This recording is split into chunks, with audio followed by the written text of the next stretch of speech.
Итак, сегодня суббота, 14. В общем, суббота 14 нанесла ответный удар и нас выкинула с YouTube по какой-то причине. Будем разбираться, что происходит. Но не сейчас, потому что сейчас мы уже в прямом эфире и не до этого. Ну что ж, здравствуйте, Владимир. Раз суббота, 11 утра, да, и мы с вами теперь в эфире. Ну что, пока нам готовят вопросы в Фейсбуке и на Ютубе, хотя на Ютубе уже есть. Итак, начнем мы с такой вещи. Настал момент, когда мы можем поговорить о войне, которая нас не касается. То есть одеть белое пальто, изобразить из себя хопа и говорить, что все стороны виноваты, все вообще гады, а мы тут в белых пальтах, мы за мир во всем мире, агрессора не существует, вообще все хорошо. И вот тут Израиль бахнул по Ирану, Иран в ответ бахнул по Израилю, Израиль опять собирается бахнуть по Ирану, и так они ракетами туда-сюда друг друга обстреливают. А мы в белом пальто сейчас порассуждаем, а кто, собственно, в этой ситуации агрессор? Вот как вы думаете? Вот с моей точки зрения, Израиль очевидный агрессор, потому что он первым начал, запустил ракеты, устроил в Иране массовые провокации, ну то есть явный агрессор при поддержке, как любят говорить в арабском мире, сионистский анклав при поддержке мирового империализма ударил по бедному несчастному Ирану. А с вашей точки зрения, кто виноват? Ну, это же давняя история, они же не... То есть про явного агрессора можно говорить, когда вот только началось. Вот. А теперь, когда уже прошло много лет и взаимных вот этих вот атак было очень много, то мы можем только, углубляясь в прошлое, выяснить, кто был, так сказать, агрессором и так далее. Вот. А с моей точки зрения, как бы агрессором, ну, в широком смысле является иранское государство. Ну, надо сразу сказать, что мы имеем здесь дело опять с историей, где есть, с одной стороны, государства, которые воюют и проводят агрессивные различные действия. Вот. А с другой стороны, есть народы, которые тоже либо вовлечены в войну, так сказать, либо нет. Да? То есть, и опять-таки, когда мы говорим народ, это слишком много. Вот, мы же все-таки методологические индивидуалисты, вот, что как бы делает довольно тяжелым, трудным анализ таких событий, вот, где приходится говорить о таких размытых вещах, как большинство, там, меньшинство, вот, и так далее, и так далее, и так далее. Вот, то есть отходить уже от методологического индивидуализма и рассматривать уже какие-то явные варианты, потому что в случае участия, так сказать, в конфликте народов, так называемых, есть, можно все равно выделить какие-то точки, скажем так, в этом анализе, когда мы можем сказать, что народ участвует или не участвует, да, когда, грубо говоря, там война пользуется поддержкой, скажем так, ну, почти 100% населения. Ну, вот. Либо когда, наоборот, она не пользуется поддержкой почти 100% населения.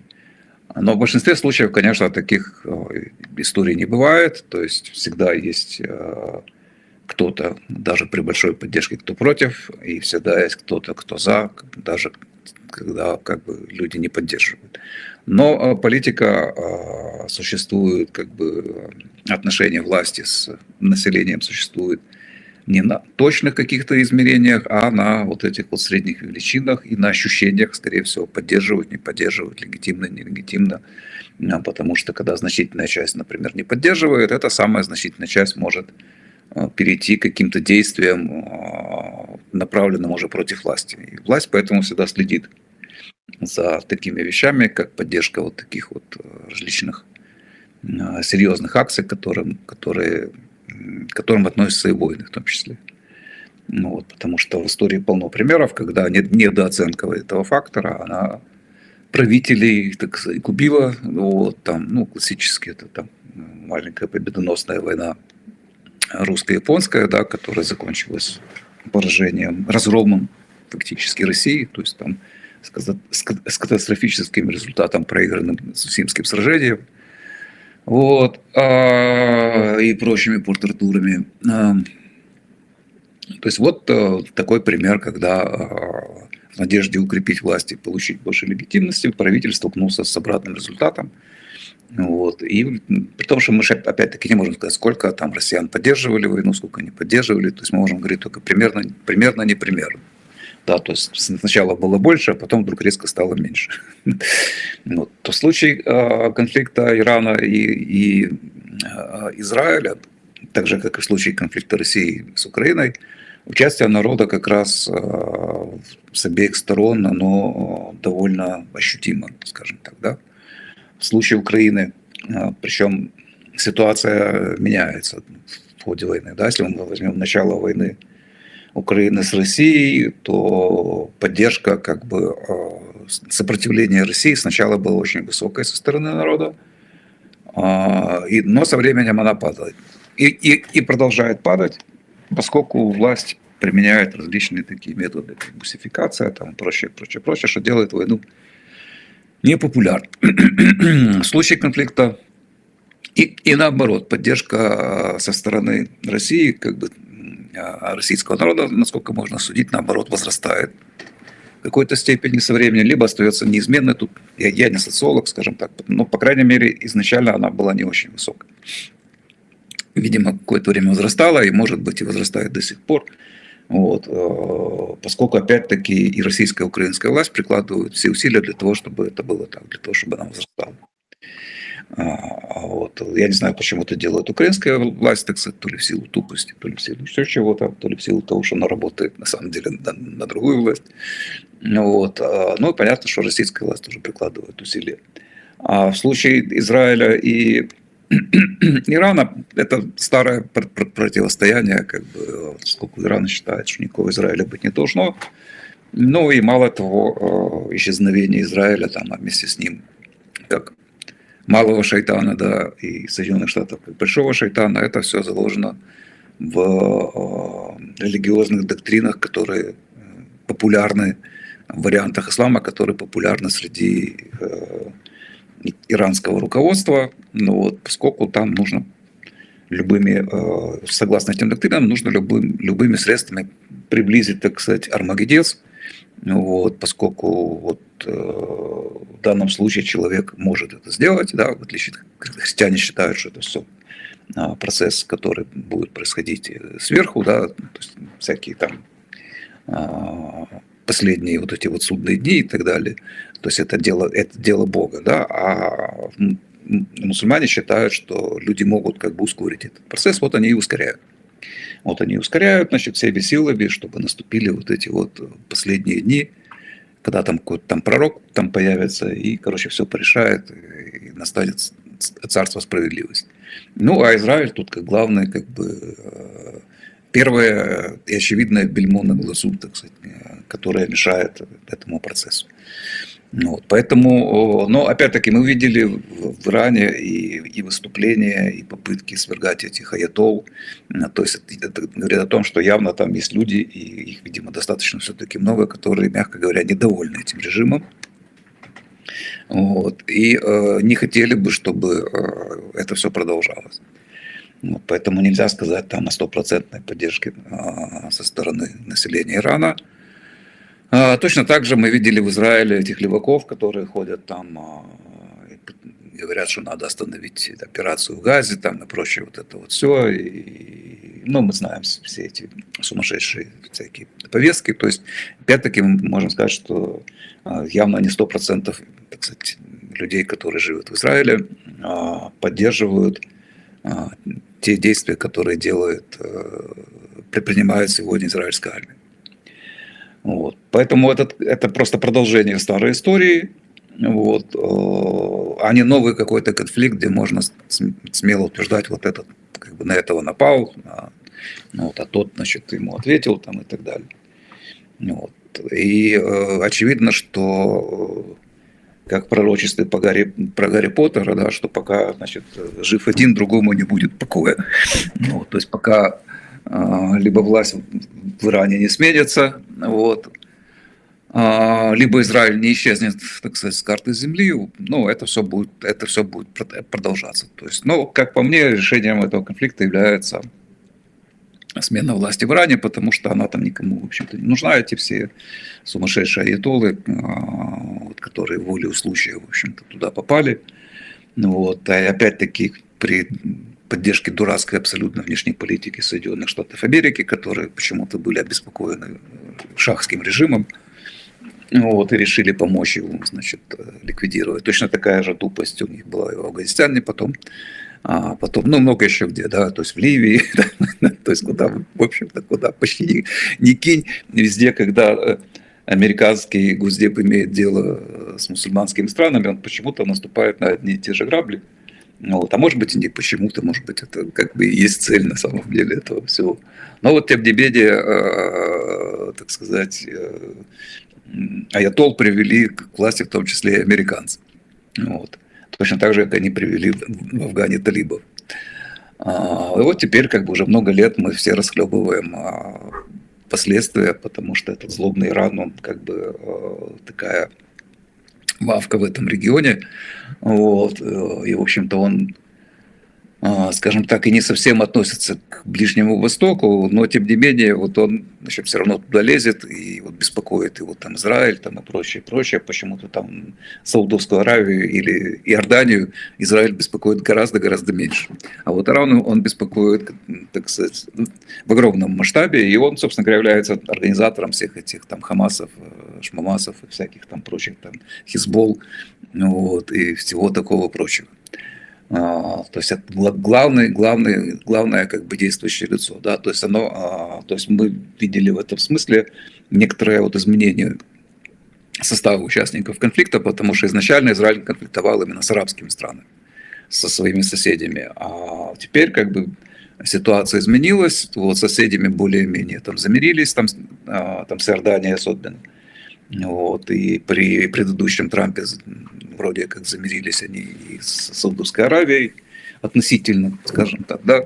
Вот. Но Иран как бы теперь играет главную скрипку, так сказать, вот, в попытках этот злосчастный сионистский, как там, империалистический, короче говоря, анклав ликвидировать и так далее, и так далее, и так далее. Вот. Но опять-таки, раз они это делают, то значит у них и внутри, то есть, ну, дела идут не очень хорошо, да, потому что война это всегда есть продолжение внутренней политики другими средствами, других целей у нее нет. То есть, если проводится война, то это как бы для того, чтобы решить какие-то проблемы дома. Вот. И Путин, и эти аятоллы, и как бы все они пытаются решить, так сказать, свои собственные задачи, которые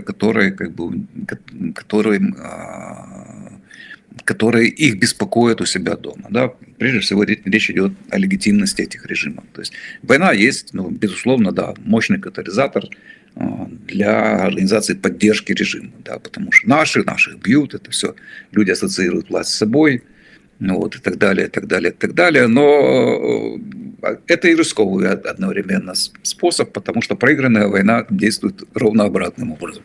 Вот, то есть она резко как бы говорит, разрывает эту связь и наоборот как бы отрывает людей от государства, потому что это не мы, это они проиграли, да, то есть это все, у нас было все в порядке, хорошо, вот, а они, значит, тут мешали, вот, все всячески там, ну, часто это на самом деле правда, то есть ничего такого сверхъестественного в этом нет.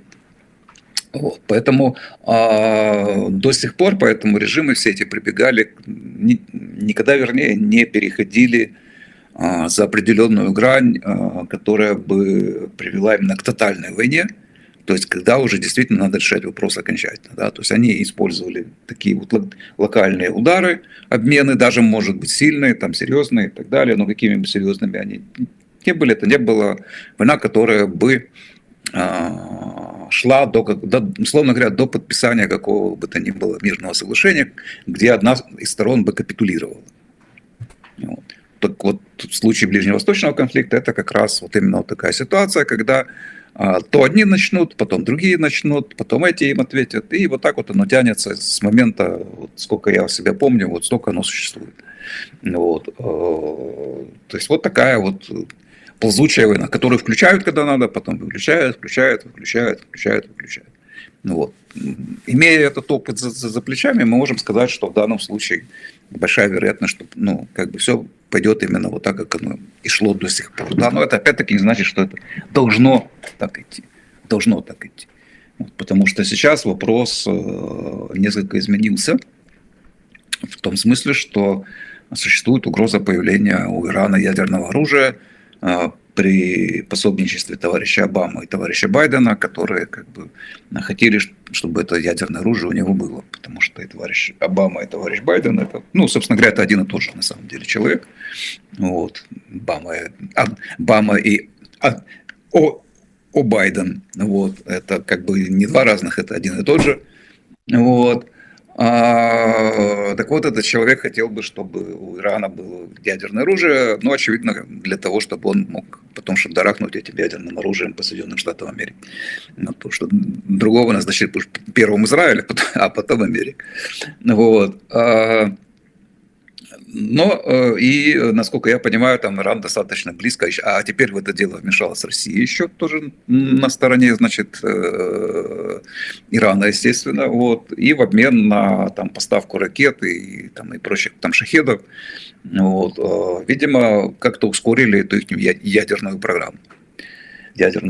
Теперь, собственно говоря, Израиль стоит перед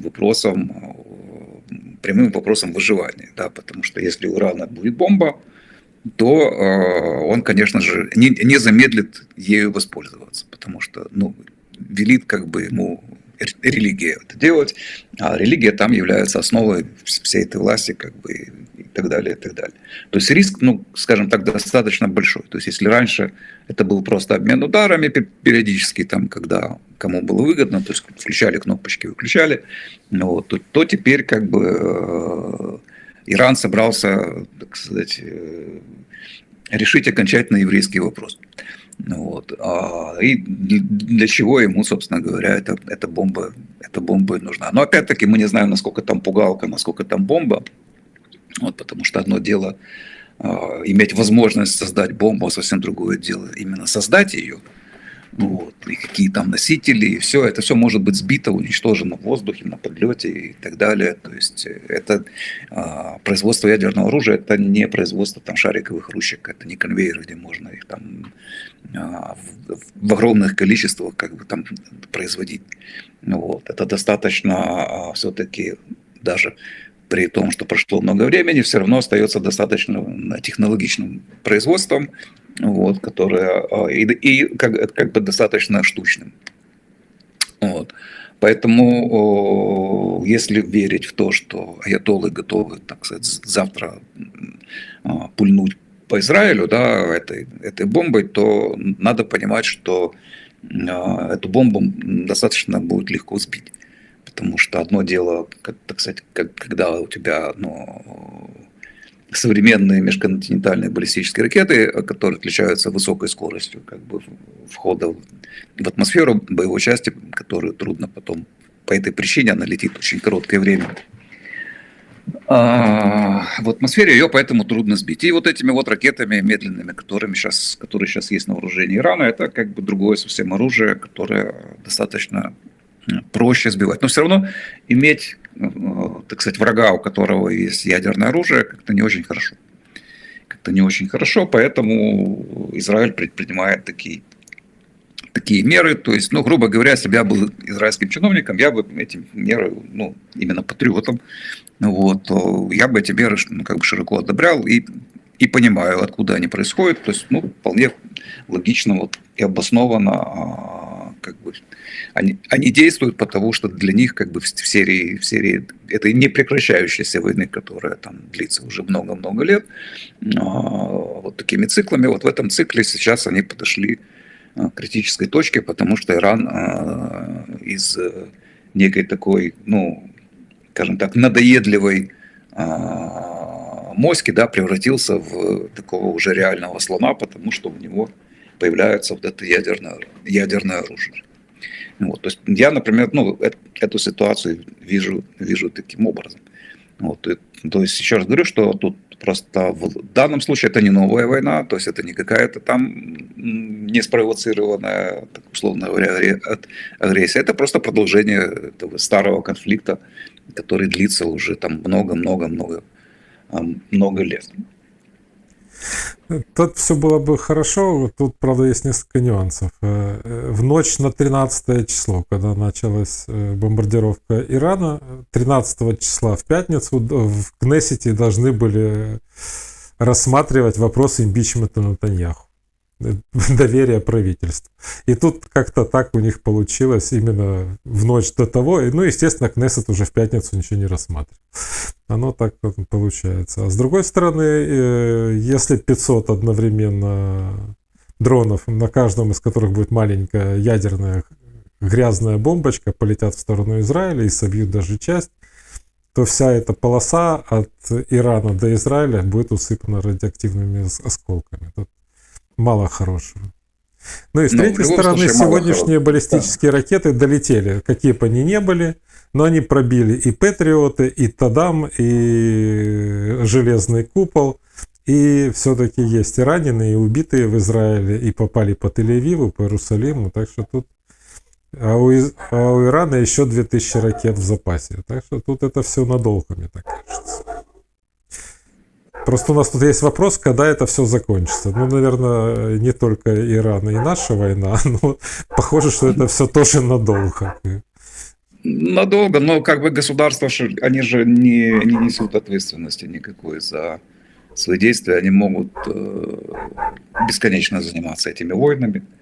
Вот. Ну, когда я говорю, я имею в виду тех людей, которые принимают решения. Да? Они же сами не участвуют на коннике, не скачут там впереди войск. Вот. Поэтому ему то, что ему зарплата идет, там легитимность, там популярность повышается, но ему вот это главное. А то, что там какие-то люди где-то гибнут, там что-то происходит, это его никак не беспокоит. Вот. Даже если он может, ну, как бы как в качестве человека уже там живого, а не вот этого политического животного, это понимать. Вот. Но все равно у него стимулы работают вот туда. Вот, поэтому, а что, условно говоря, в такой ситуации и нет фактора, который бы их останавливал.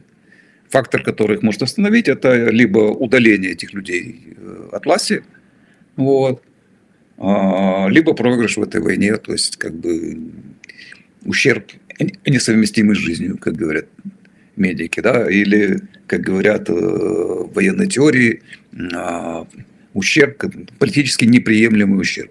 То есть вся военная теория вдруг неожиданно опять-таки сводится к политическим вопросам. То есть когда наступает поражение, тогда, когда возникает политически неприемлемый ущерб. То есть тогда, когда власть, которая ведет войну, она понимает, что надо остановиться. Как в случае, допустим, с атомной бомбардировкой там, Японии. Да? То есть когда японцы увидели, что один самолет, одна бомба, один город, вот, то я опять-таки не поддерживаю дело, я просто говорю так, ну, логику, в которой оно происходило. Один самолет, один город, то есть они же не знали, сколько у американцев бомб. У американцев всего было 2 бомбы тогда, которые они сбросили. Вот. Но вот, собственно говоря, сработало. Да? Один самолет, одна бомба, один город. Вот. То тут, собственно говоря, уже воевать не приходится. Просто перед этим-то были массированные налеты на Токио, и на другие большие города, то есть когда там в ходе одного налета там, 100 тысяч людей, к примеру, погибло в том же Токио. Вот. Но это было много самолетов, много бомб, было много сбитых самолетов, опять-таки. То есть можно было, условно говоря, даже несмотря на такие потери, но можно было бороться и дальше. Вот. А когда один самолет прилетел, бомбочку сбросил, и на этом все закончилось, то наступает вот этот самый политически неприемлемый ущерб. Вот в случае наступления такого политически неприемлемого ущерба, тогда война прекращается. Война прекращается. Либо что-то другое возникает на повестке дня, ну вот как в случае с Путиным, да, то есть который может хоть завтра остановить эту войну, вот, но для этого там должно случиться что-то такое, что его заставит это сделать. Вот, либо он где-то по нему очень сильно что-то вдарит, вот, либо что-то другое там начнется, что он посчитает более важным для себя как бы, куда нужно переключить внимание и усилия, и быстренько заключит мир, значит, здесь, и все, и скажет, что ничего не было вообще, все нормально, все нормально. Вот. Так что вот так. Все зависит исключительно от событий, которые могут повлиять на людей, принимающих решения в войне. Вот тогда она может закончиться там или нет. Да. Опять же, Натаньяху успел же во время бомбардировки, когда атаковали Иран, сесть на самолет и летал вокруг Средиземного моря и ждал, пока прилетит в ответ. Ну вот как-то политикам хорошо быть, ты принимаешь решения, а отдуваются все остальные. Хорошо, переходим к вопросам. Вопросов у нас сегодня немного, потому что, опять же, у нас на Фейсбуке смотрят людей меньше, чем обычно на Ютубе.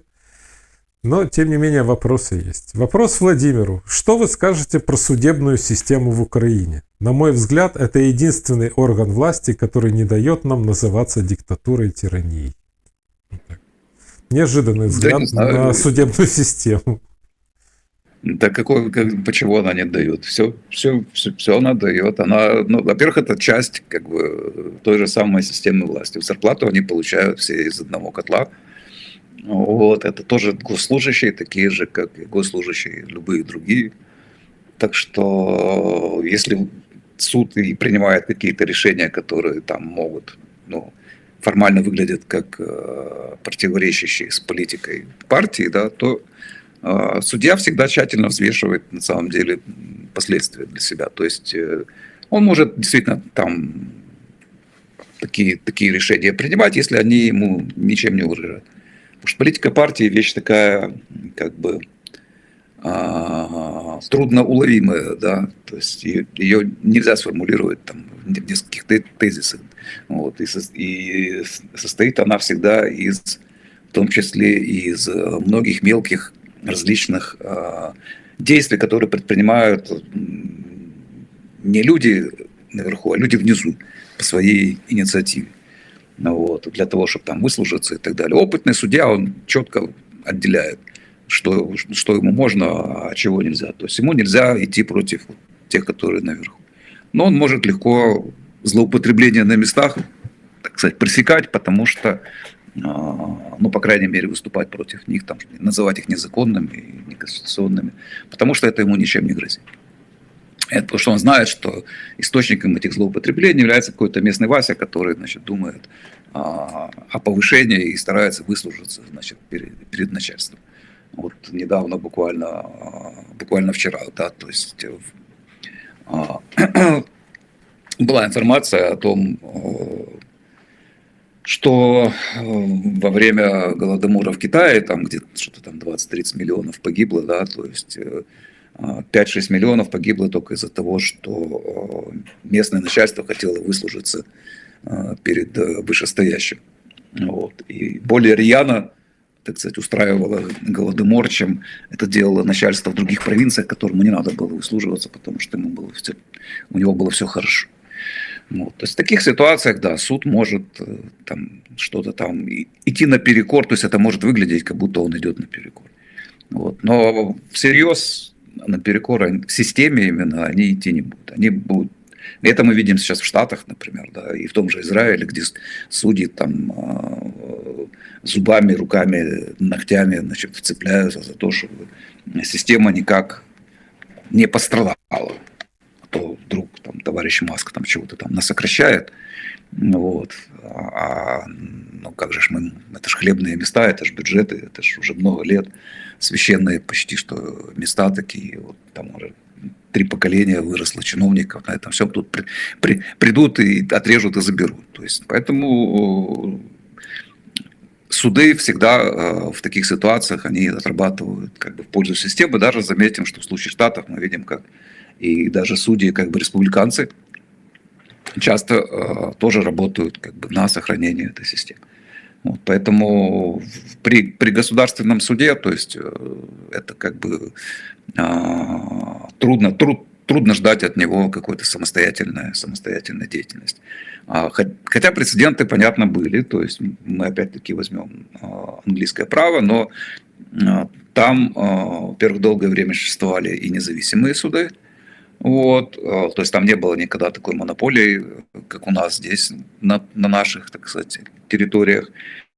Вот, то есть торговые суды и прочее, там прочее, прочее. Плюс там долгое время было там каноническое право использовалось и так далее, и так далее, и так далее. То есть несколько правовых конкурирующих систем, несколько правовых юрисдикций на одной территории, вот, что создавало конкуренцию. И даже в рамках именно государственного суда судьи были полунезависимыми. То есть это была отдельная каста, вот, которая долгое время как бы там существовала независимо, и эта ситуация была выгодна всем. Поэтому их особо как бы никто не трогал, вот, подчинить их не пытались там, хотя, конечно, понятное дело, попытки всегда были. Вот, и только там уже, условно говоря, к середине 19 века уже взялись за суд. И, сейчас суд английский такой же, как и любой другой в любой другой стране, то есть это часть государственной машины. Вот. Но долгое время это скорее исключение из правил, чем правило. Вот. Во всех остальных случаях мы увидим, как бы, что суд – это такая же ветвь власти, как и любая другая. Да. Да, особенно и в США это видно. Вроде бы у нас в США считалось всегда, что суды независимые. Поставили в пример, но, как мы видим, судебная война в Штатах, она сейчас только разгорается. И сегодня после отмечания дня рождения Трампа, парада в Вашингтоне и походами «Нет королю», да, как они называются, посмотрим битвы судебной системы в США, где будут привлекать одних и других за нарушение закона. Это интересно как прецедент, наверное. Кстати, можем Трампа поздравить с днем рождения. Он еще спит, а мы его уже можем поздравить. Сказать: дорогой Трамп, поздравляю вас с 79-летием. Так что, независимо от того, как мы к вам относимся. День рождения дожил до 79 лет человек. Можно позавидовать. Так, есть у вас еще один вопрос в чате. Какое отношение имеет этика к праву? Право – это часть этики или нет? Каждый правовой поступок моральный или бывают моральные, но не правовые поступки? Это разные вещи, и то, и другое проще. И не только я предпринимаю такой подход, то есть мы можем говорить шире о нормах. И вот в понятие нормы попадает как бы уже и право, и этика. Вот. Право – это просто механизированная, скажем так, система, которая непосредственно уже направлена на разрешение конфликтов и на их предотвращение. Вот. Естественно, право не может существовать вне этики, поскольку непонятно, почему тогда оно будет поддерживаться. Оно не может существовать без этической оценки хорошо-плохо. Да, то есть, скажем так, для того, чтобы право функционировало, этические принципы, которые лежат в его основе, должно разделять большинство людей, в отношении которых это право будет использовано. К примеру, воровать хорошо или воровать плохо, да? Убивать без причины хорошо или плохо. То есть вот этические оценки, которые как бы лежат в основе. Потому что если воровать плохо, то тогда право может существовать. Вот. То есть тогда право и я, и он, и дядя Вася, и все вокруг считают, что воровать плохо. Поэтому тогда дальше могут возникать процедуры по поводу того, было ли данное событие воровством, например, или нет. Да? То есть почему эти процедуры вообще существуют? Потому что есть как бы главенствующее мнение о том, что воровать это плохо. Вот. И право как бы говорит, почему это плохо. Вернее, право говорит, что такое воровство и как мы можем узнать, воровство это или нет. Вот. А, допустим, экономика говорит, почему воровать плохо. Вот. То есть она объясняет, там, к примеру, фальшивое монетчество, почему плохо, почему кража плохо и так далее, и так далее. Каким последствиям именно оно приводит для всех нас. То есть это разные измерения одних и тех же событий. Вот. Если мы посмотрим, так сказать, через вот эти разные призмы, да, то мы увидим эти события, ну, по-разному, но тем не менее в совокупности они дают вот эту картину, с которой реальный человек имеет дело, потому что он эти призмы использует редко. Это мы их используем для анализа. Ну вот. А само это событие является цельным и нераздельным. Да? То есть есть этическая оценка о том, что воровать плохо. Вот. Если человек украл, то его поймали, там, и тогда мы должны выяснить, украл ли он, то есть было ли событие действительно. Ну, вот, и для этого существуют вот эти все правовые процедуры. И дальше мы должны, опять-таки, следуя этим же правовым процедурам, они должны нас привести к тому, условно говоря, что с ним делать. Да? То есть он должен вернуть это украденное там, или там, компенсировать ущерб и так далее, и так далее, и так далее. Это все уже ну, как правовые механики, которые позволяют таким образом конфликт этот закончить. Вот. И мало того, они позволяют его предотвращать, потому что каждый вор знает, что все прочие считают воровство как бы преступлением, и он сам на самом деле его считает таковым, потому что если у него кто-то что-то украдет, вот, то он, конечно, будет очень сильно, значит, вот, обеспокоен и будет считать этого человека тоже, значит, вором и так далее. То есть он прекрасно понимает на самом деле, что он делает. Вот. Потому что вот эта вечная попытка, значит, сказать, что а вот вор, он думает не так, он, значит, он считает, что там кто-то, ну, что это его, там, и так далее, это все фигня.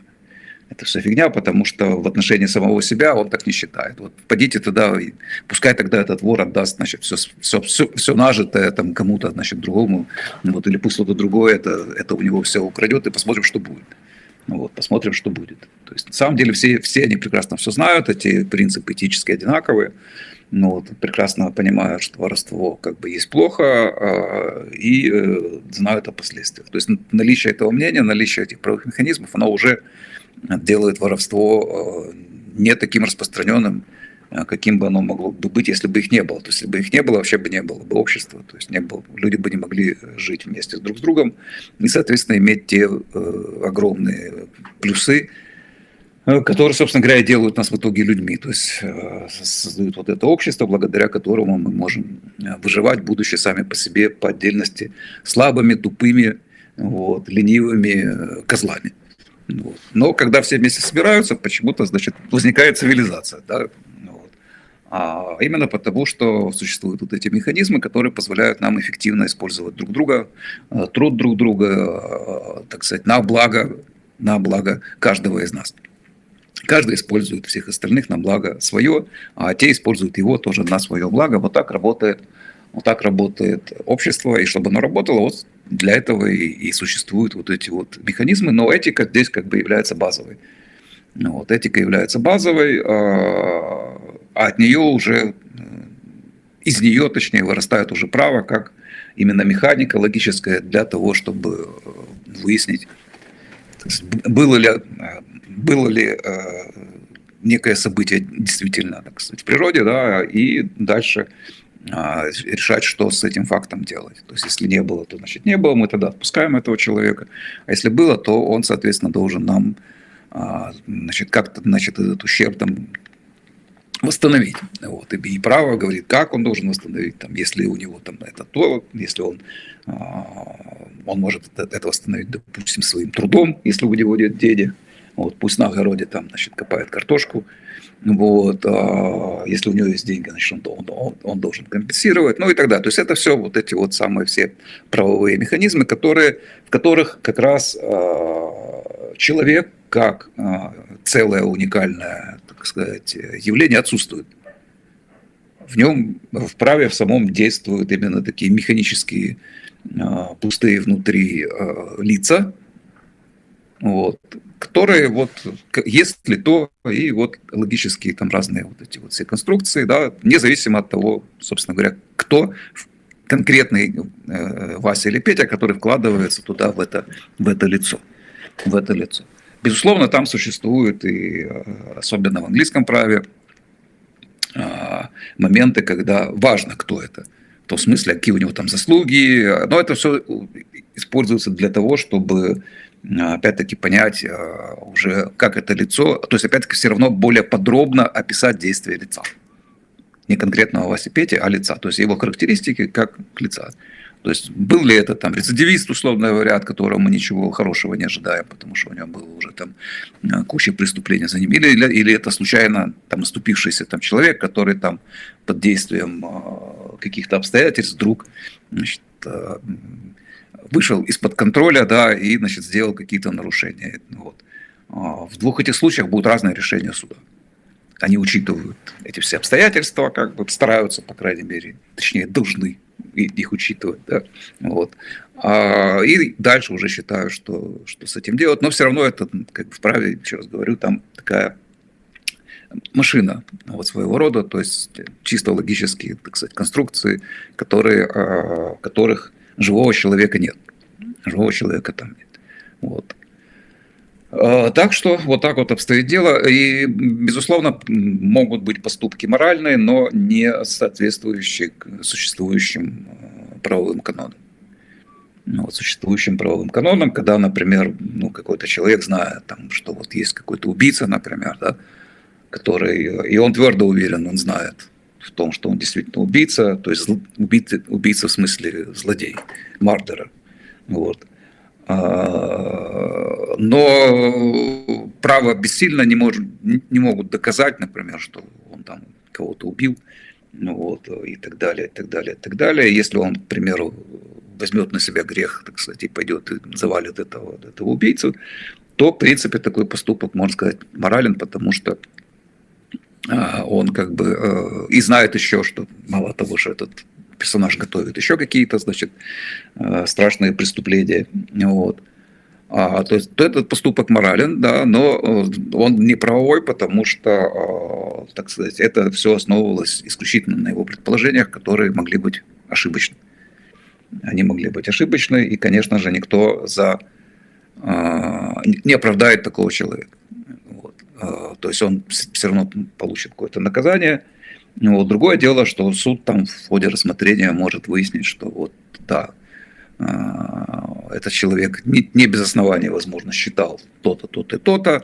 Вот. То есть, условно говоря, его наказание будет не таким, как если бы он просто пошел и его завалил от нечего делать. Так сказать. Вот. Это будут два разных там, результата одного и того же судебного процесса. Вот. Так что дело выглядит вот так. То есть есть этические нормы, вот, которые тоже эволюционируют, там, меняются и так далее, которые передаются, так сказать, нам с воспитанием и с нашей социализацией. Вот. А есть нормы права, то есть, которые уже имеют вид формул своего рода логических для того, чтобы, когда все эти рассуждения этические переходят в область действий, да, чтобы там мы могли уже принимать какие-то решения и действовать так, как большинство людей считает нужным, справедливым. Следующий вопрос у нас еще есть. Несмотря на то, что у нас сегодня смотрит гораздо меньше людей, чем обычно в прямом эфире, посмотрят в записи. Я их сейчас сразу закончится эфир, сразу же выложу на YouTube, так что все будет нормально. Есть вопрос. Владимир, на каком этапе жизни человека, по вашему мнению, идет наибольший слом сознания в пользу поддержки и повиновения государству и против семейных ценностей? Мое, твое, кто первый проявил агрессию, и так далее. Да, дело в том, в детстве это все начинается, конечно же, с детского сада. Я думаю, что психологи сказали бы, что там. Да, психологи сказали бы, что там, потому что там формируются именно вот эти глубокие, скажем, паттерны, да, на которые потом человек просто не обращает внимания, как на паттерны. Он считает, что это вот естественных вот событий, вот, и что так и должно быть.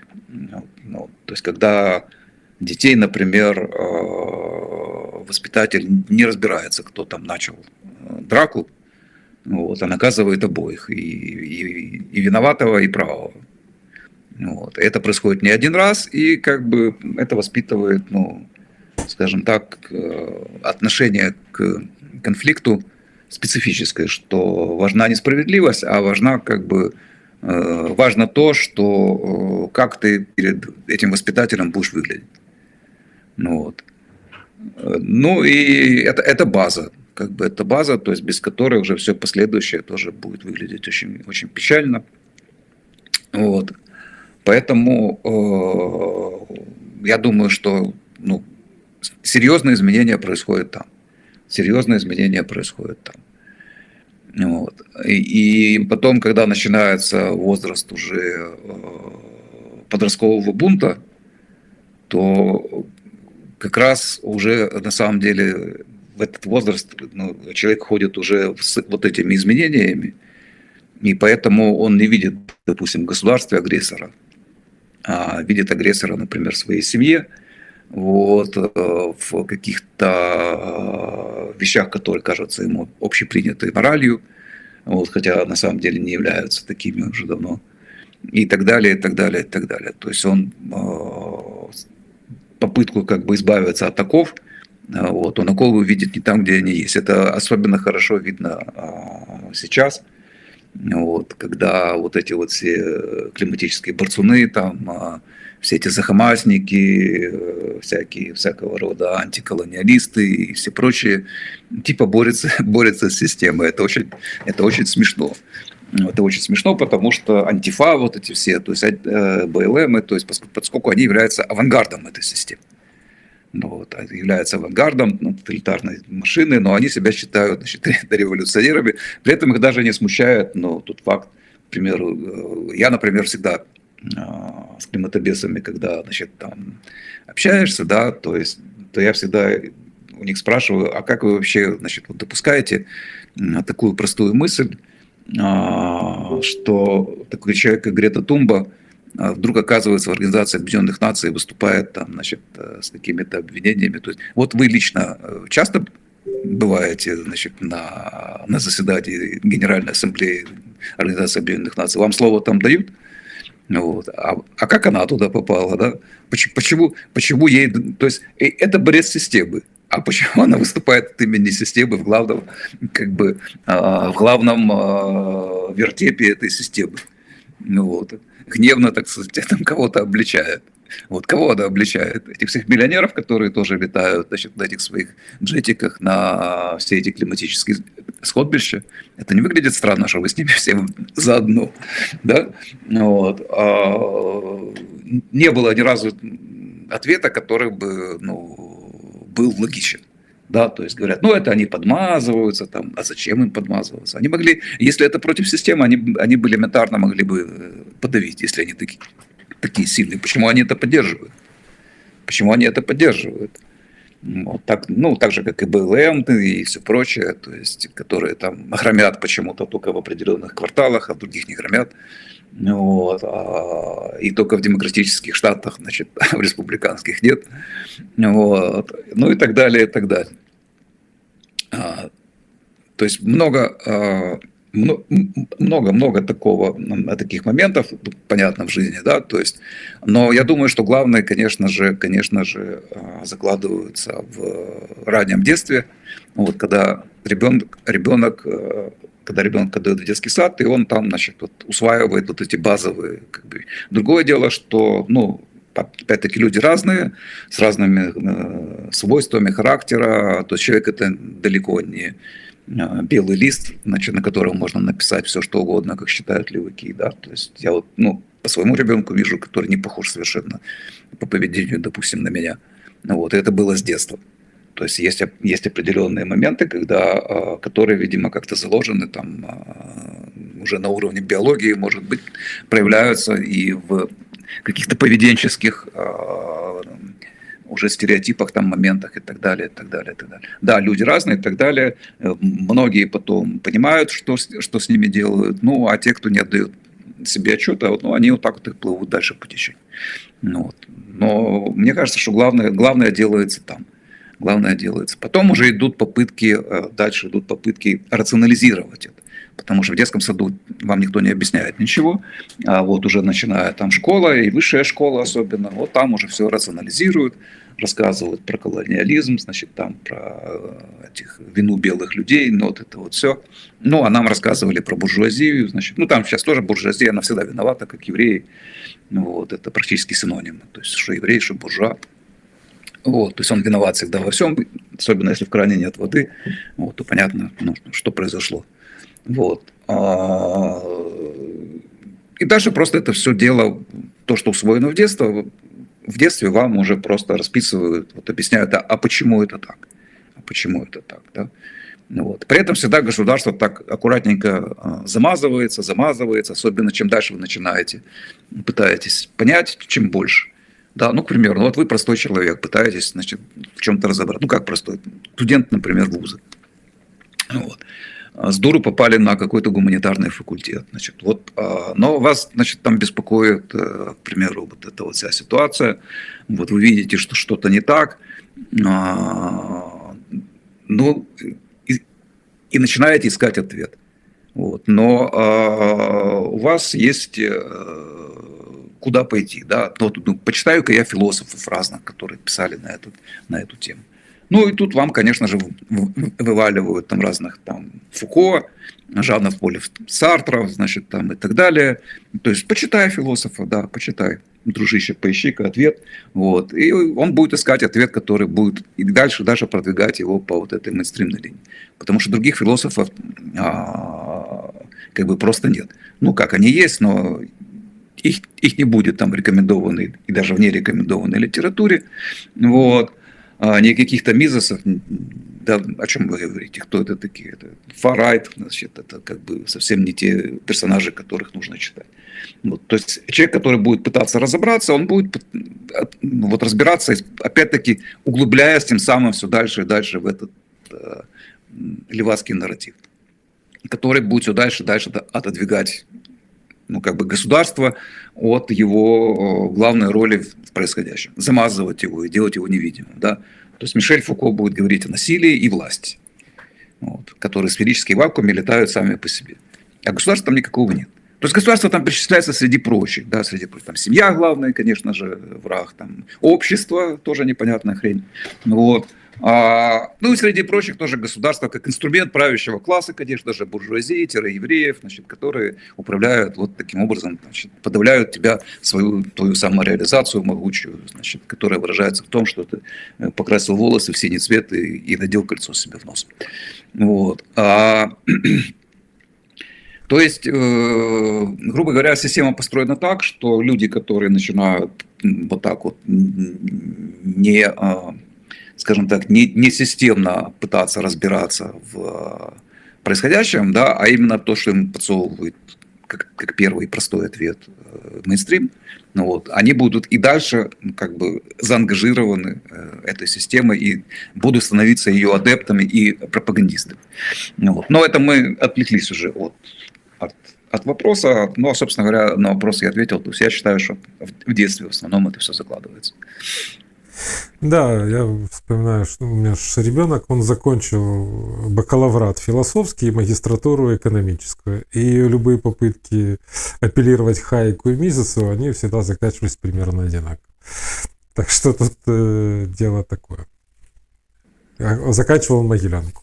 Но, тем не менее, ему хватило сил с этим как-то бороться и защитить диплом. Все-таки по Хайеку. Ну что ж. Сегодня у нас получился такой быстренький 55-минутный эфир. Еще раз извиняюсь, что у нас не получилось выйти на YouTube. Сейчас будем разбираться, почему это произошло. Надеюсь, что следующего раза у нас все получится. Но благодаря тому, что у нас есть альтернативные источники, нас всегда можно найти или на Фейсбуке, или в Твиче. Так что вот это хорошо, когда есть конкуренция, есть разные платформы, и можно использовать по назначению все, что есть под рукой. Что ж, на сегодня мы заканчиваем. Спасибо большое, Владимир. Спасибо большое всех, кто нас посмотрел, несмотря на все сложности. И до встречи с Владимиром через неделю. Все, всем спасибо и пока. До свидания. До свидания.